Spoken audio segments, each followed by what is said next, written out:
Term plan यानी pure life insurance, वैसा plan जहाँ पे आप एक छोटा प्रीमियम देके एक बड़ा सा कवरेज आपको मिल जाता है। लेकिन इतना जानने के बावजूद भी अगर आप डिसीजन नहीं ले पा रहे हैं तो आपको इस वीडियो में काफी क्लैरिटी मिल जाएगी कि आपको टर्म प्लान क्यों लेना चाहिए। हाय, मेरा नाम सुनील श्रीवास्तव है और मैं इस चैनल पे बात करता हूँ फाइनेंशियल प्लानिंग के बारे में, फाइनेंशियल फ्रीडम के बारे में। तो अगर आप इस चैनल पे नए हैं तो इस चैनल को सब्सक्राइब कर लीजिएगा और बेल आइकन हिट कर दीजिएगा ताकि आगे आने वाले वीडियोज का नोटिफिकेशन आपको मिल पाए और आप अपनी फाइनेंशियल प्लानिंग अच्छे तरीके से कर पाए। तो चलिए वीडियो की शुरुआत करते हैं और समझते हैं पहला पॉइंट क्या है सबसे बड़ा रीजन टर्म प्लान लेने का। तो वो है अफोर्डेबिलिटी। जनरली इंडोमेंट प्लान या मनी बैक प्लान जहां पे आप जो इन्वेस्ट करते हैं उसका ऑलमोस्ट 10 टाइम्स 10 गुना तक आपको इंश्योरेंस कवरेज मिलता है। फॉर एग्जांपल 1 लाख रुपीज अगर आप इन्वेस्ट करते हैं तो आपको 10 लाख रुपए तक का कवरेज मिलता है। लेकिन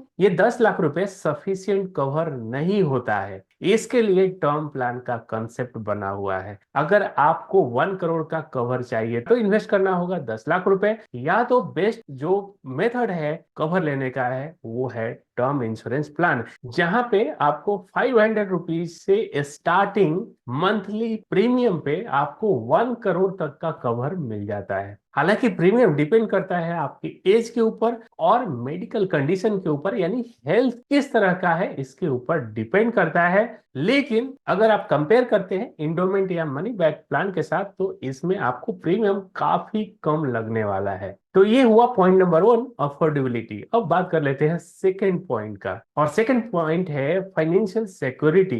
फाइनेंशियल सिक्योरिटी की यानी जो पर्सन ये इंश्योरेंस कवर ले रहे हैं उनके फैमिली के लिए ये एक फाइनेंशियल प्रोटेक्शन का टूल है। मान लीजिए एक अर्निंग मेंबर है और उनके ऊपर पूरी फैमिली डिपेंडेंट है फाइनेंशियल एक्सपेंसेस के लिए, और अनफॉर्चुनेटली उनकी डेथ हो जाती है। इस सिनेरियो में ये फैमिली के लिए काफी टफ टाइम हो जाता है फाइनेंशियल मैनेज करना और उस लिविंग स्टैंडर्ड को मेंटेन कर पाना। बट अगर प्लानिंग से अगर इंश्योरेंस कवर लिया हुआ है तो इसमें फैमिली को स्ट्रगल करने की जरूरत एटलीस्ट फाइनेंसिस में नहीं करनी पड़ती है। तो ये एक इंपॉर्टेंट टूल हो जाता है फाइनेंशियल सिक्योरिटी के लिए। और बात कर लेते हैं डेट कवरेज। बहुत समय देखा गया है कि लोग काफी सारा लोन ले लेते हैं, इवन होम लोन ले लेते हैं, बहुत सारे लोन ले लेते हैं, और अनफॉर्चुनेटली उनकी डेथ होने पे ये पूरी लाइबिलिटी उनके फैमिली को पास ऑन हो जाती है, जो कि बहुत ही डिफिकल्ट सिचुएशन होता है क्योंकि अर्निंग मेंबर ही नहीं है। तो इस घर का ईएमआई या जो लोन है वो पे कौन करेगा? तो इसको टर्म प्लान के साथ आप कवर कर सकते हैं, यानी एक बड़ा टर्म प्लान का कवर ले लिया तो आपका ये जो लोन्स का लाइबिलिटी है ये भी वहां पे कवर हो जाता है। फैमिली के पास उतने पैसे एक साथ मिल जाते हैं जिससे लाइबिलिटी क्लियर कर लेती है, और साथ ही साथ उनके पास और भी पैसे बचते हैं जिससे फाइनेंशियल उनका एक्सपेंसेस जो मंथली एक्सपेंसेस रहता है वो भी कर सकती है। तो ये हुआ पॉइंट नंबर 3, डेट कवरेज। अब बात कर लेते हैं पॉइंट नंबर 4 का, और वो है काफी इंपॉर्टेंट, जो है कि इनकम रिप्लेसमेंट। बहुत सारे लोग आज के दिन में ये सोचते हैं कि आज जो अर्निंग मेरी है अगर अनफॉर्चुनेटली कुछ हो जाता है तो क्या ऐसा कुछ टूल है जो रिप्लेस कर पाए फैमिली को या डिपेंडेंट्स को इतने पैसे हर महीने मिल पाए?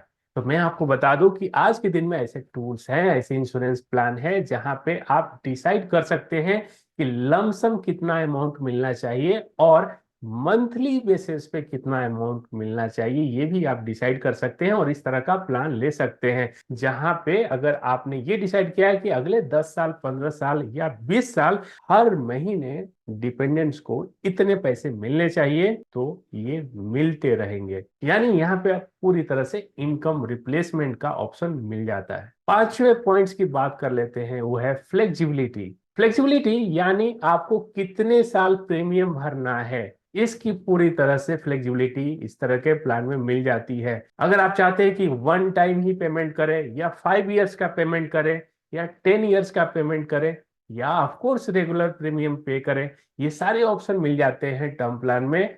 अगर बात करें लिमिटेड प्रीमियम पेइंग टर्म, यानी 5 साल आप भरना चाहते हैं और आपको कवर चाहिए अगले 40 साल का, ये भी पॉसिबल है।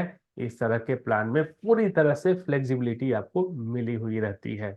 ये आपको डिसाइड करना होता है कि आपको कितने साल प्रीमियम पे करना है, कितने साल का कवर आपको लेना है, आपकी लायबिलिटी कितने साल तक बची हुई है, उसके अकॉर्डिंगली आप डिसाइड कर सकते हैं। यानी ये प्लान काफी फ्लेक्सिबल होता है। और छठा और लास्ट पॉइंट की बात कर लेते हैं, वो है पीस ऑफ माइंड, जो कि एक बहुत ही बड़ा पॉइंट हो जाता है। जो भी पॉलिसी लेते हैं उनके माइंड में बहुत क्लियर रहता है कि प्रोविजन हो गया है एक इतने पैसों की, अगर अनफॉर्चुनेटली कुछ हो जाता है, क्योंकि ये नहीं पता है कि कब क्या हो सकता है, इसीलिए इंश्योरेंस की जरूरत पड़ती है। तो ऐसे सिनेरियो में टर्म प्लान है तो ये आपको पीस ऑफ माइंड देता है, क्योंकि आपने प्रोविजन करके रख दिया है फैमिली के लिए। तो ये थे 6 पॉइंट्स, फिर से एक बार रिपीट कर देता हूँ। फर्स्ट पॉइंट है अफोर्डेबिलिटी, सेकंड पॉइंट है फाइनेंशियल सिक्योरिटी, थर्ड पॉइंट है डेट कवरेज, फोर्थ पॉइंट है इनकम रिप्लेसमेंट, फिफ्थ पॉइंट है फ्लेक्सिबिलिटी एंड सिक्स पॉइंट है पीस ऑफ माइंड।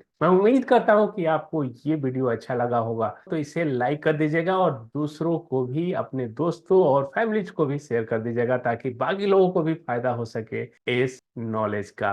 तो thank you so much for watching this video. मिलते हैं इसी तरह के एक दूसरे वीडियो में।